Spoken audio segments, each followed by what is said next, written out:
On this day 30 years ago, someone brutally killed Tina Huston in Sparks, and that person is still on the loose. Jaden Urban joins us here in the studio. Jaden, you spoke with her children. How are they doing 3 decades later? They just want closure. Huston had 3 children. They were 15, 14, and 12 when their mother was beaten and choked to death. And the anniversary has the emotions bubbling back up.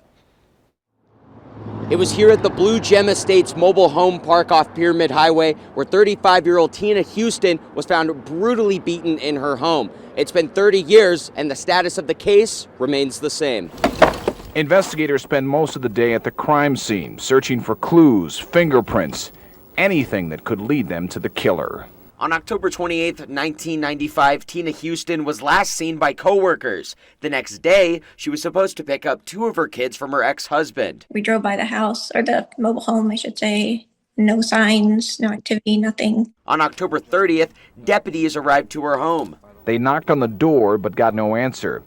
Deputies then found an open window. None of the doors were unlocked. That's when investigators found her body. But 30 years later, there are still no answers as to what happened.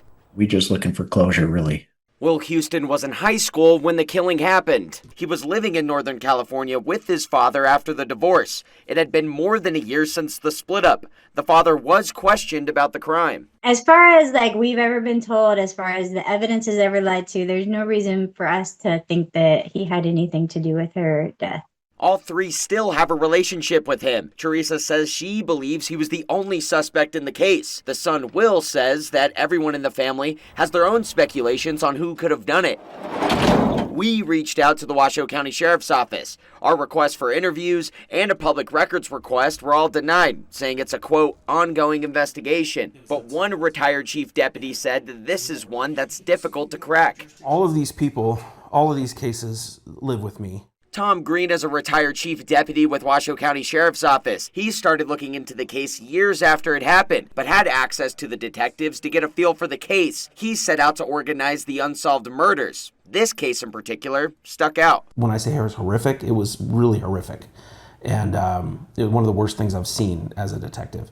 And so that's always stuck with me. Green says multiple detectives worked on this case over the span. He says as time goes on, the case becomes harder to solve. They're exponentially harder because memories fade, people die, people move, people's loyalties change. Information as to what happened is hard to come by, but the retired detective thinks that there's someone out there who could help. This case, I truly believe that there's someone out there that has information that would be vital to solving this case. But so far, no neighbors have come out saying they saw or heard anything. It's just hard to imagine that there's all those neighbors there and no one saw anything at the time. It was a brutal, violent murder, and how did no one hear anything or see anything? The Huston family says they will continue to share stories of their mother. I have a young 6-year-old child. Since my child came along, preserving her memory became really important to me.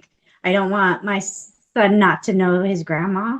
They say things have gotten easier, but the emotions do sting. It's not as hard as it was that long ago, but there's days, every few years that really hits hard. The youngest wishes one thing had gone differently the last time she saw her mother. I think I was frustrated that she was making me go out to my dad's for that weekend so that she could work the convention center, get some extra money. And I don't remember saying that I loved him that last time.